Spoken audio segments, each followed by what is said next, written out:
Distribution of powers between centre and state, कौन से powers central के हैं, कौन से स्टेट हैं, ये स्पेसिफाई है हमारे कॉन्स्टिट्यूशन के लिस्ट में।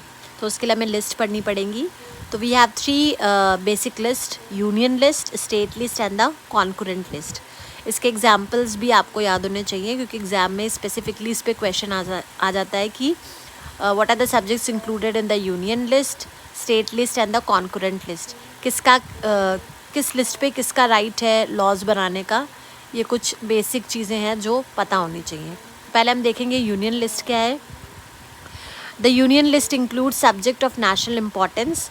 Central government is only responsible for making laws on these subjects. इसके example and defence, foreign affairs, banking and currency. और we need a uniform policy on these matters, क्योंकि ये जो मैटर्स हैं ये नेशनल इम्पॉर्टेंस के हैं। तो नेशनल इम्पॉर्टेंस के जितने भी सब्जेक्ट्स हैं वो सारे के सारे हमारे यूनियन लिस्ट में इंक्लूड होते हैं। और इसका जिम्मेदारी होता है लॉज बनाने का सेंट्रल गवर्नमेंट का। Only central government is responsible for making laws on these subjects. Examples defence, foreign affairs, banking and currency. क्योंकि नेशनल इंपॉर्टेंस के इसलिए हमें एक जैसी पॉलिसी चाहिए होगी, इसलिए इसका राइट होता है सेंट्रल गवर्नमेंट का कि ये इस पर लॉज बनाएगी। सेकेंड है हमारा state list.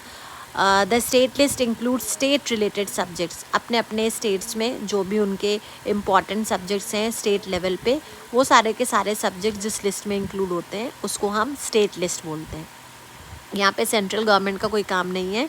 State government is only responsible for making laws on these subjects. Example हैं police, trade, commerce, agriculture, irrigation.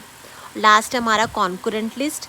ये सब्जेक्ट्स वो होते हैं जो दोनों के कॉमन इंटरेस्ट के होते हैं, सेंट्रल के भी और स्टेट के भी। तो वो सब्जेक्ट्स को हमने रखा हुआ है कॉन्करेंट लिस्ट में। अब वो कौन कौन से सब्जेक्ट्स हैं, ये है education, trade unions, marriage, forest, adoption.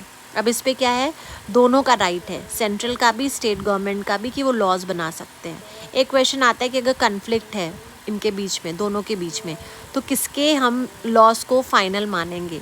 तो in case of that central government के जो लॉज होंगे उनको हम फाइनल मानेंगे। अगर कन्फ्लिक्ट होता है तो सेंट्रल और स्टेट दोनों इस पे लॉ बना रहे हैं, तो अगर कोई कन्फ्लिक्ट होगी तो उस केस में सेंट्रल गवर्नमेंट का जो लॉ होगा उसे हम फाइनल कंसिडर करेंगे। सो ये है division of powers between the centre and the state on the basis of the list specified in the constitution.